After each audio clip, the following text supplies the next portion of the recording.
في هذه الأثناء يعطي انطلاقة أحداث الشوط الأول في الموسم الماضي محليا على مستوى بطولة كأس العرش البطولة الأغلى، وأيضا على مستوى البطولة الاحترافية بالإضافة لكأس الكونفدرالية. إمكانية التسجيل أولى الفرص، العودة لمنير الكجوي حارس المرمى. هنا الضغط على حارس المرمى منير كبير علوي على طريقة الحراس الكبار. هنا المرابط، ينطلق المرابط يبحث عن المساندة. هنا التمرير في منطقة الجزاء، التسديد، المتابعة من خالد كبير علوي. طبعا هو التهديد الأكبر والتهديد الأخطر على مرمى نادي أولمبيكاس في كان قريبا نادي نهضة. ضغط كبير في هذه الأثناء، ضغط بقوة العرضية، المتابعة من الدفاع، دفاع نادي أولمبيكاس. وسط الملعب سميلة يمرر الكرة، فرصة، إمكانية التسجيل من بول فالير. خروج حارس المرمى خالد كبير علوي في الوقت المناسب. هنا بول فالير، هنا رأس لاعبي نادي نهضة بركان. نهضة بسرعة بعد ذلك الكرة تصل لياسين. ياسين، هنا التمرير من ياسين. خروج مدينة أسفي، سعد المرسلي، العرضية من سعد، البحث عن عبد الله ديارا. بركان التمرير، إمكانية التصويب. هنا المرور، هنا التحضير، إمكانية التسجيل.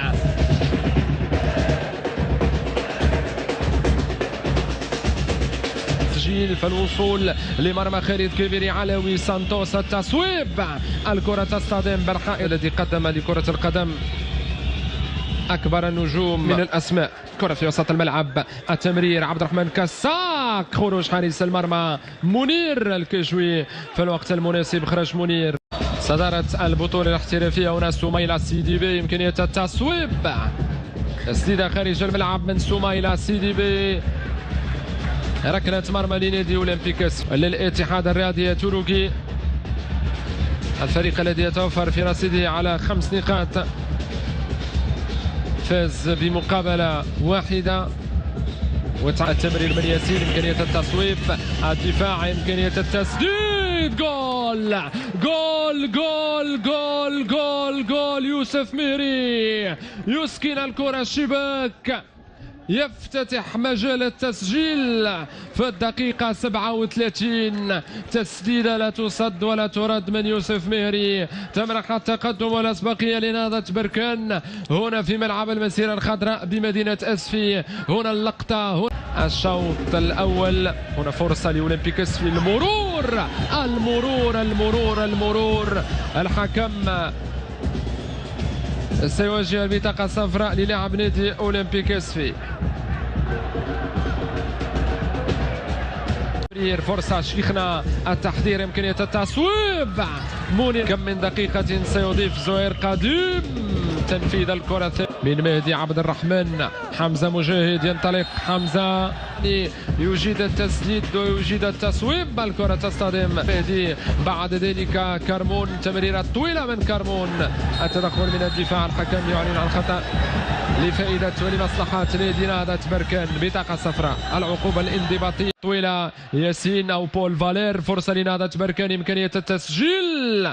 العرض سابق إبراهيم سميلة سيدي بي، فرصة لنهضة بركان. ياسين ياسين ياسين، الحكم يعلن عن ركلة مرمى، ركلة مرمى لنادي أولمبيكاس في بحث من خلالها عن السنغالي بول فالير. الهدف الثاني، جول جول جول جول جول جول جول في الدقيقة 48.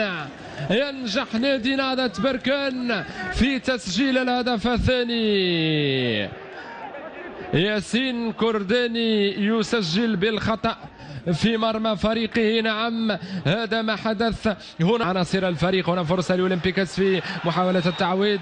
الحكم طلب مواصلة اللاعب، التدخل كان ممتاز من سميلة سيدي بي. عادة والمحاولات ستتواصل هنا في هذه المقابلة. هنا التغطية الدفاعية، هنا الانتقال من الوضعية الدفاعية للهجومية. هنا ينطلق يسرع خروج حارس. كرة في وسط الملعب، فرصة لفائدة ولمصلحة نهضة بركان. بول فالير، ينطلق السنغالي بول فالير، التدخل ممتاز، التدخل رائع من ياسين الذي يتوفر على أطول قامة في البطولة الاحترافية. إنوي القسم الأول هو صلاح الدين، مستويات كبيرة في الموسم الماضي وأيضا في هذا الموسم. هنا فرصة لنهضة بركان، محاولة للنهضة الرياضية البركانية، يضيع فرصة سهلة بول فالير، يضيع ما لا يضيع بول فالير. قد يتحسر على ضياع هذه الفرصة إن تمكن نادي أولمبيك اسفي من تقليص النتيجة. هنا الكرة الدفاع يتدخل في الوقت المناسب. خطأ لنادي أولمبيك اسفي. حكم يعلن عن خطأ قبل تنفيذ الكرة الثابتة. هنا التنفيذ، ضربة رأسية الكرة في فرصة لأبناء مدينة اسفي. الشيخنا مازال محتفظا بالكرة في متر. هنا فرصة محاولة العرضية، الكرة خارج عن النجم الرياضي الساحلي معين الشعباني. منير التصويب، المتابعة كان قريبا أولمبيك اسفي من تقليص النتيجة. هنا اللقطة، هنا الإعادة العرضية. المتابعة كانت بهذه الطريقة من سميلة، ضاعت الكرة من سميلة. هل سينجح نادي أولمبيك اسفي في استثمار الفرصة؟ خروج بينما الأحد ستلعب 4 مباريات. هنا خطأ لنادي أولمبيك اسفي. يوم الأحد ستلعب مع سليمان كما توقعت عبد الرحمن، التي تحققها وحققتها الكرة الوطنية في آخر السنوات على مستوى المنتخبات الوطنية. هنا بطاقة صفراء لياسين كرداني. من هناك عبد الرحمن كساك. تتواصل الفرص والمحاولات. فرصة لأولمبيك اسفي. مرت الفرصة، تمريرة طويلة من ياسين يبحث عن المهاجمين. الكرة لم تصل في مدينة بركان على الساعة 8 مساء. حكم يعلن عن خطأ للنهضة الرياضية البركانية. بطاقة حمراء لسعد المرسلي. كرة في وسط الملعب لنادي نهضة بركان. كرة خارج. أي مفاجأة في آخر الدقائق من نادي أولمبيك اسفي. تقوية الخط الدفاعي، تقوية